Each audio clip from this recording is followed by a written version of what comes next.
say it quietly, but Brighton are better now than what they were under Graham Potter.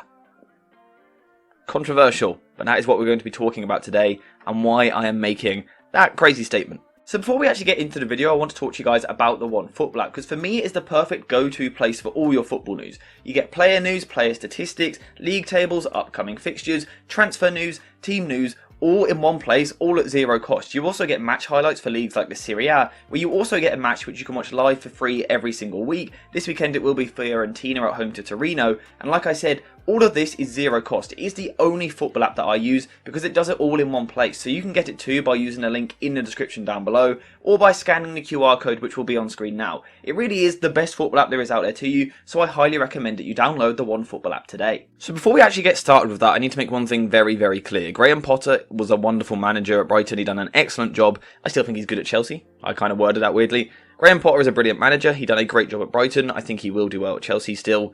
And he put the kind of foundations in place for a really good Brighton side. However, in my opinion, Brighton are better now under Zerbi than what they were. So that's what we're going to talk about today. Some of their attacking patterns, some of their possession patterns, which makes them really interesting. And for me, they are doing something in the league which no one else is really doing.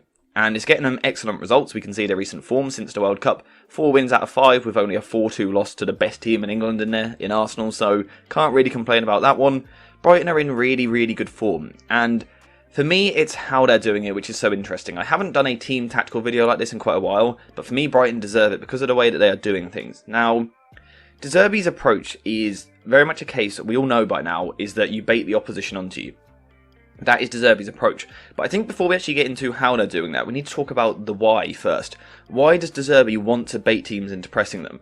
Well, there's a couple of reasons. De Zerbi believes that counter-attacking is one of the best ways to kind of attack teams, right? Because teams have more players forward, less players in their defensive areas, which leaves more space for you to attack. So De Zerbi likes to try and get into a transition. However, he also knows that the best way to defend is to have the football. So the question is, how do you have the defensive security of having a lot of possession, but the attacking threat of counter-attacking? How do you do the two in one? Because they're not two things that we associate with each other. Possession and counter-attacking or transitioning don't really go hand in hand, unless you are De Zerbi's Brighton. Because of the way that they do things, they have made it so they are a mixture of both things. And the way that they do this is really clever, and we are going to properly break this down in this video. This might be a little bit of a longer video, we will see as it goes on. But the way that Brighton do things, basically, the whole plan is that they are going to bait you onto them. They're going to take their time on the ball, which draws you high up the pitch. So Brighton are having the possession because they're taking their time in these areas. But because they're taking their time in these areas, the opposition push forward, which then means that if Brighton can move the ball quickly through the lines into someone like Lallana here, they have then essentially created a transitioning situation despite being in sustained possession.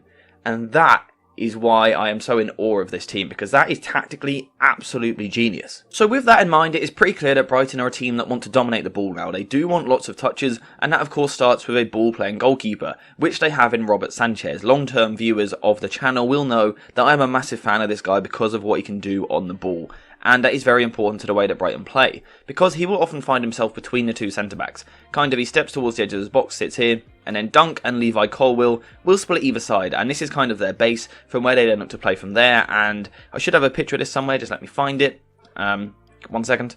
Here we go, we have it here. We can see that Robert Sanchez is standing right between those two centre-backs, and what that means is it essentially creates a back three, which is going to make it harder to press you, because 3 players are harder to press than 2. It's nothing complicated. So Robert Sanchez, almost like Edison at Manchester City, often plays between the two centre-backs. And like I said, his ball-playing ability really sets the tone for the rest of this Brighton team. His calm on the ball, his willingness to take multiple touches, sets the team going forward. And then as we step forward, Brighton have some wonderfully gifted players in terms of centre-backs who like the ball at their feet. And for me, Levi Colwill is a genuine, potentially world-class or maybe even elite talent. This guy is the future of English defensive football. I haven't been excited about an English centre-back since John Stones. I think Levi Colwill has the potential to be better. I think this is a really, really good player. Being left-footed, of course, suits the system, and he is literally just a perfect fit for what Brighton want to do. And like I said, Brighton take their time on the ball at the back. And we can see this in his touch map here. 101 touches against Liverpool. This isn't some Carabao Cup game against a fourth division team. This is against Liverpool, one of the best teams in England in recent seasons. 101 touches with 89 out of 96 passes. That is ridiculous. One, kind of, it highlights how much Brighton have the ball and how they're able to dominate the ball against a team as good as Liverpool, but also the confidence in a young man. This is still a teenager, a very, very young defender playing his first season in the Premier League, and he's having 101 touches against Liverpool. That says a lot about his confidence on the ball, but also the faith that the manager has in him. And just before we go any further, Colwill is a name that you have to remember. This guy is going to the top. So I guess the question is, in terms of this Brighton team, what is it that Colwill does which is so important to progressing the ball forward? La pausa. It's a term that I've used a couple of times on the channel recently, and I believe it's Spanish for the pause. Sounds very simple, but to me it's one of the most important skills in football. It's the ability to put your foot on the ball. And for those of you that watch Brighton, you will know this is a regular thing.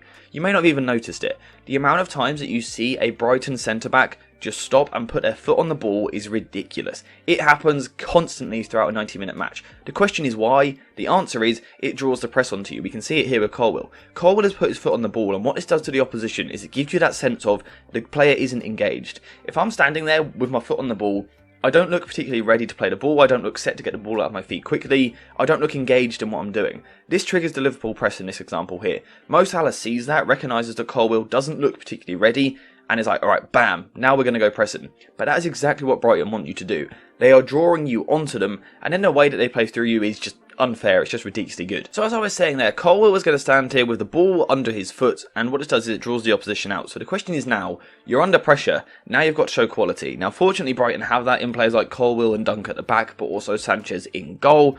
But of course, the whole plan for Brighton is to draw the opposition onto them, then play through it. So they've now drawn them onto them. La pausa has kind of baited the opposition into pressing them. This pause on the ball makes the opposition go, alright, we can now go win it. The question is now, how do you play through it? Well, this is where the two midfielders are important. In Caicedo and McAllister, Brighton have two extremely technically gifted players who are versatile and can play a few different positions. But the way that we see them playing at the moment is extremely narrow. Let's say Dunk has the ball here, for example, and the opposition are going to press in what becomes a 4-4-2, because people are realising they need to go over front two to try and stop the opposition front two from getting on the ball. What we will see from the Brighton midfielders is that they were always staggered. And again, I believe I do have a picture to demonstrate this, so let me just find out for you guys quickly. Here, we can see that Caicedo is the deeper midfielder, number 25 in the middle, and then to the right up here we have McAllister. Also, a key tactical point is that Pascal Gross is often tucking in extremely narrow. So the question is, what does this staggered midfield do for you? What is the point of staggering your midfield? Basically, what it allows them to do by having their midfield staggered like this, initially they look like they are marked, but all it takes is for McAllister to drop deeper like this, Caicedo to move forward, so they switch their stagger. So they will be staggered like this, and then as the ball gets played, they switch to stagger. So let's just kind of go through that again. So initially we've got Caicedo here, McAllister higher, and they look marked. What McAllister is going to do is drop, Caicedo is going to move forward, and then simply a 1-2, and they are now through with Caicedo having kind of the power to get through these positions. And really, really simple, but it is so effective. They stagger, they switch their stagger, and then they play through your press. It is ridiculously good. The way that they draw teams onto them like that and then play through them is unrivaled in English football at the moment. It is better than teams like Arsenal and Manchester City because of the confidence in the way that they do it. They literally ask you to press them. Not many teams do that. Now, unfortunately, the clip has been copyrighted, so I can't show you it because I can't risk the video getting taken down. But basically, what it showed was, again, that little duo in midfield. One drops deep, gets the ball, plays it around the corner to the other player. It is all about baiting the opposition onto them, then playing through. Caicedo and McAllister deserve so much credit for doing this. It really is impressive, but also the confidence it takes to do it. The Zerbi has got something out of this Brighton team, which is taking them to the next level. It's a confidence on the ball and in their own ability to, again, bait you onto them and then play through you. It's just so good how they do it. As I was mentioning earlier, Pascal Gross is also extremely important to this because what he does is he kind of makes this overload in midfield, which gives you that extra option, kind of in case things go wrong. If the little duo doesn't quite work, then Gross is always there to help out. And also, this gives them the platform to then move further forward. And what we often see is the wingers holding the width, and then Adam Lallana kind of operating in behind the opposition's press. And this, again, is where quality ball players are important. Because, again, if we go back to Levi Colwill, who I am going to keep going back to because he is simply brilliant, his line-breaking passes are bonkers. And it's another way that this team can move the ball forward. So yes, we've got these quick combinations with McAllister and Caicedo, baiting you in and then going round you. But also we have Colwill, who plays the ball through the lines absolutely beautifully. This is just one example of Colwill playing the ball through the lines here. And this is probably his best example from the Liverpool game, where again he was incredible on the ball. But he plays this ball and literally takes out the whole Liverpool team. Now this is almost an exaggerated example. This is getting the ball and instantly turning it into an attack. He doesn't always do it quite that directly, but he certainly is always getting the ball moving forward, and that shows a real quality on the ball. So Brighton now have a few ways of getting the ball forward. They've got these combinations in midfield, where, let's go back to it again quickly, because it is so impressive, that the centre-back will get the ball, one midfielder gets it, the other one moves past, and they move so quick that the opposition can't get them, so it's really good. Then we have Colwell, who can get the ball moving through the lines with his passing, as can Lewis Dunk. And what all of this does is it allows Lallana to start with a slightly higher starting position. So with the fullbacks drawing the opposition wingers, the centre-backs on the strikers, the midfielders matched up with the midfielders, whilst Ferguson is going the other way, it creates this room for Adam Lallana. And basically, they draw the team onto them, but then Lallana is always behind the press. And it's a very handy way for them to get forward, and we can see it here. Lallana is literally just there, just behind me. But what we can see here is Liverpool have 6 players high engaged in the press. We can see their 3 midfielders there across the centre, and then their front 3, which means that behind that is just a back 4. No player is near Lallana. Lallana has got behind the Liverpool press, and because the deeper players are so good on the ball and under these pressurised situations, it allows Lallana to have this highest, really stumbled over that word there, it allows Lallana to hold this higher starting position from where his technical quality is very, very good. And he gets on the ball in his areas, turns, and then Brighton have brilliant width on the pitch.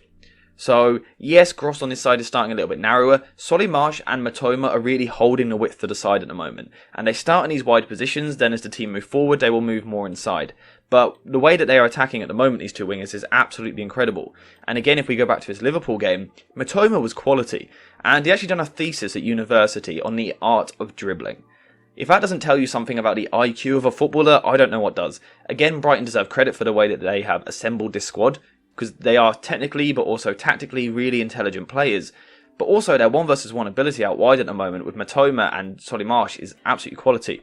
And then as we saw in the Liverpool game, March got a couple of goals from coming much more central. They start wide, and then as the attack develops, the fullbacks will get round, and it allows the wingers to come inside. And it makes Brighton deadly. It's how they are doing it. They are dominating the ball, drawing you onto them, and then turning it into a transition while still being in sustained possession. It really is absolutely genius. I'm aware this video might lack flow a little bit of time because I'm trying to work with several different components with video clips, pictures, tactics board. But I hope it's coming across how well this Brighton team are doing this. They draw them onto you, and then they play through you. It's so clever the way that they do it. They have possession and transition in one phase. Really, really clever. And to top it all off up front, really, they have Evan Ferguson, who for me looks like a top young striker. He's got a bit of everything. His physique is very good. I mean, we can see it just in his picture alone. He's clearly a big, strong lad, but he is also a very well-rounded and very complete player. And I think that is something important for Brighton. He has this ability to drop deep here, play the ball through the line for the winger to run onto, which eventually Brighton scored from in this game. But also he has that physical ability to back into a defender and hold the ball up and be that target man for Brighton. So Brighton can even send the ball long. Again, if we go back to Robert Sanchez, who we were talking about right at the start of the video, Robert Sanchez has this ability when Brighton have drawn the pressure from the opposition. Robert Sanchez, but also Dunk, and also again Levi Colwill, they have this ability to get the ball deep and just ping the ball over the top. And again with runners like Ferguson, but also Matoma on this left-hand side, it's just another threat that Brighton carry. They have so many ways of getting forward and hurting the opposition that it really is quite scary. And just on Ferguson, he's kind of going under the radar a little bit at the moment. No one's really talking about him. Keep an eye on him. I'm not going to kind of make any outrageous claims on him, but just keep an eye on him. He's a really good player in there, a very complete centre-forward with all the physical attributes needed to excel in the Premier League, but also the technical ability. He's got excellent quick feet for a big man, so just keep an eye on him. I think he can add more goals to his game, but we will see that hopefully as he matures. But yeah, Brighton are just incredible. How high can they go this season? I'm not too sure. I think maybe squad depth might hurt them over the course of the season. A couple of injuries to key players, say if Caicedo or McAllister was to get injured, I think they would have problems. However, at the moment, they are brilliant. And going back to the claim that I made at the start of the video that they are better now and more entertaining now than they were under Potter, is backed up in the goals. The 4th highest goal scorers in the Premier League. What has always been Brighton's problem over the last few seasons? Not scoring goals. They were always safe in possession under Potter. They got a lot of the ball and looked very good, but they couldn't find that cutting edge. They couldn't really cut teams open. Zerbi has found a way to do that, and it is with Zerbi ball. We should have seen it coming. We saw it at Sassuolo and also at Shakhtar last season. It's really, really good. It's really fun to watch. So if you guys are neutrals and haven't watched much of Brighton, make sure you go and watch them. The football they play is dreamy. I was watching that Liverpool game back, and the way that they cut through them is just terrifying. And Brighton deserves so much credit. When Graham Potter left the club, they lost a top coach. They also lost some top scouts. They lost some really important players at the important people at the club. Sorry, important staff. But Brighton are so well set up. The foundation of the club is so well set up that they just recover, and they already have internally the people to step into those positions, and then they recruit a new manager in Zerbi. It's just brilliant. The way that they run this club is incredible. I don't think any other club could go through what Brighton have gone through this season in losing Potter early, losing some key staff, some key scouts early on in the season, to then be producing this football just a few months later. It is a credit to how well they are run, and honestly, they're one of the best teams in the Premier League. They contribute so much to this league, they contribute so much to English football. I genuinely think they're one of the most important teams in England at the moment, because the way that they do things, they're just so well run. They truly are an example to the rest of the league and the rest of the world, really, on how to run a football team. And they're playing beautiful football.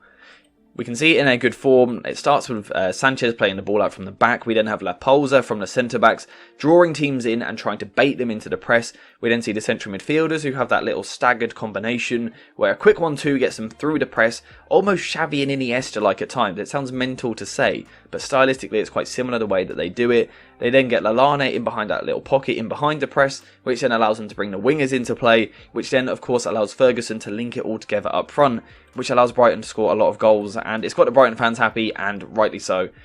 So yeah, hopefully I broke down for you guys why I think the Zerbi ball is currently better than what Graham Potter was doing. Will it last? We will have to wait and see, but hopefully you guys now have an understanding.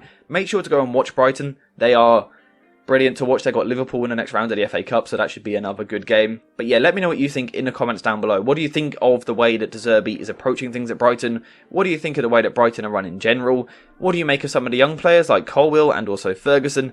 Let me know all of that in the comment section down below. Thank you guys for watching. I hope you have enjoyed the video, and as always, I will see you in the next one.